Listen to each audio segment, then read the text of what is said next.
La lumière n'est pas comme super bonne quand je me place comme ça dans cet angle-là, parce que j'ai les lumières de l'autre côté. En tout cas, bon matin, bonjour, bienvenue au réveil pédagogique avec Madame la prof et mon espresso. Tu sais, je suis très chanceuse. Je travaille avec des collègues spectaculaires, OK? Puis mon collègue me voit arriver puis me dit « Tu veux un espresso?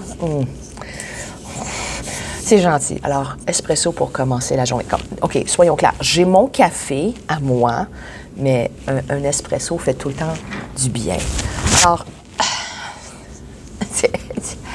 OK, le Front commun n'a pas encore fini de voter.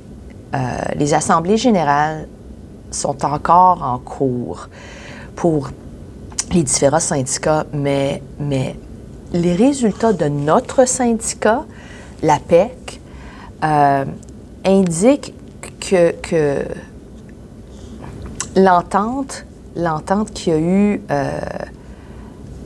l'entente de principe qu'il y a eu avec le gouvernement a été approuvée.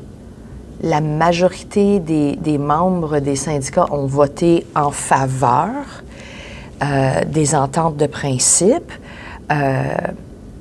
sectorielles et intersectorielles.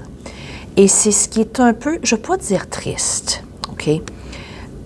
Parce que, puis je ne veux pas comme partager ce que j'ai voté, mais c'est triste parce que la grande majorité des syndicats ont voté en faveur pour l'entente de principe sectorielle à 61 %.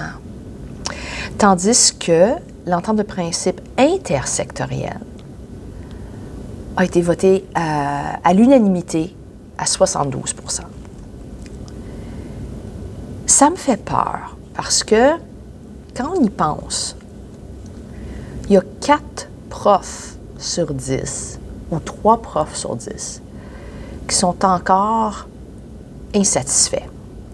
Puis là, si on lit les nouvelles, si on écoute les nouvelles, puis on voit ce que la Fédération autonome des enseignants déclare à voix haute que les profs n'ont pas eu l'entente qu'ils méritaient, ça veut dire quoi, concrètement? Il y en a qui vont, j'ai l'impression, puis ça c'est un, comme on dit en bon québécois, c'est un feeling, c'est un pressentiment. J'ai l'impression que ça ne va qu'aggraver la pénurie d'enseignants. Parce que quand tu as 4 profs sur 10, quand il y en a juste 6 qui sont satisfaits de ce qui a été proposé, il y en a 4 qui sont encore extrêmement malheureux, insatisfaits, qui vont quand même vivre des difficultés et ne sauront pas comment s'en sortir. C'est le genre de situation où tu dis, OK, on va prendre ce qui nous a été donné, mais on sait que dans 4 ans ou 5 ans, il va falloir renégocier tout ça. Certains sont bien contents parce qu'ils n'aimaient pas ce qu'ils avaient au départ, mais pour d'autres, est-ce que ce degré d'insatisfaction va les pousser à abandonner la profession? Et on va se retrouver dans la même situation dans laquelle nous sommes en ce moment, où il y a un grave manque de profs et il n'y a aucun moyen de réparer les problèmes qui je ne veux pas dire qui affectent une minorité, non, qu'on retrouve partout. Parce que bien que je me retrouve dans une école où une grande majorité des élèves sont bien encadrés, bien chapeautés, ont les appuis nécessaires, les enseignants se retrouvent avec des classes relativement homogènes quand il s'agit des forces et des faiblesses des élèves, OK? Les obstacles qu'ils rencontrent, bon.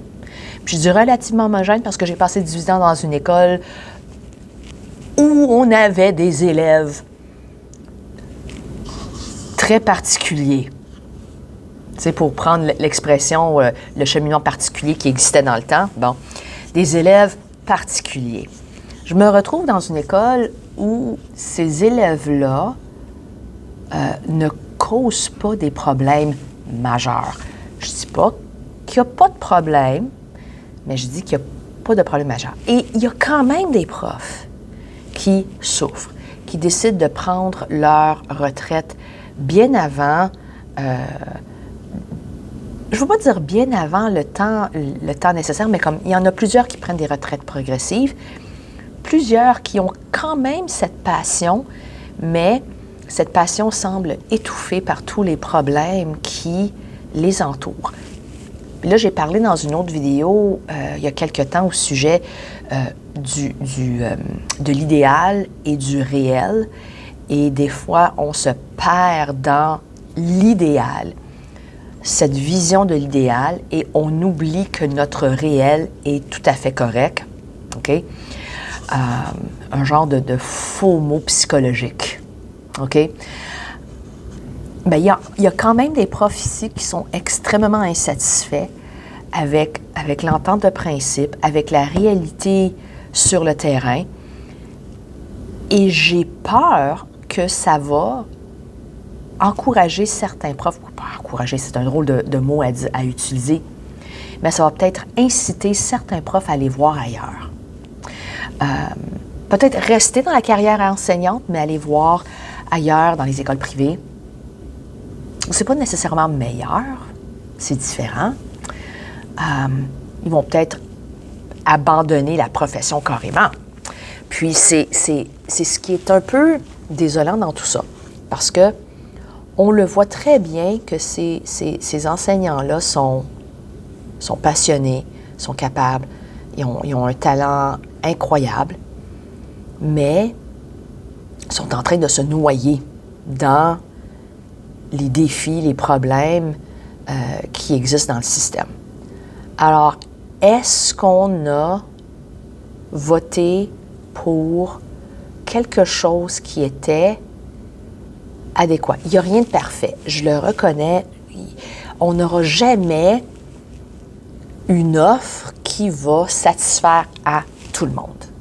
Même moi, il y a des trucs là-dedans que je ne comprends pas pourquoi on n'a pas pu corriger ça. La composition de la classe, par exemple. C'est vraiment difficile. C'est peut-être difficile compte tenu du fait qu'on n'a pas assez de profs. Mais si on corrige ça, il y aura peut-être plus de profs qui seraient intéressés à venir travailler. Vous comprenez? C'est comme un genre de cercle vicieux. Si tu ne répares pas la chose, tu n'attireras pas de profs. Mais parce qu'on n'a pas de profs, on a encore des profs.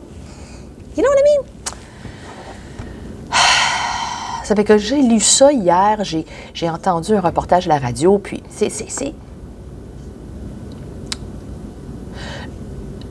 Je ne pensais jamais que je me retrouverais dans une situation comme celle-ci, où socialement, on sait que les profs, c'est important, on sait qu'enseigner, c'est pas une tâche facile,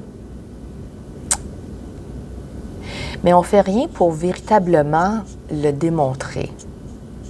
C'est comme la chanson dans les années 90. « You got to show me love ».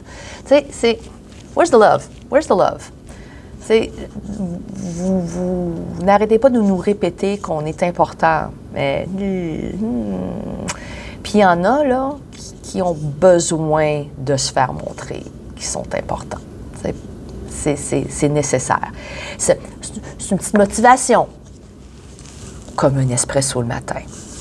Sur ce, citoyens de les Internets, je vous souhaite une belle journée.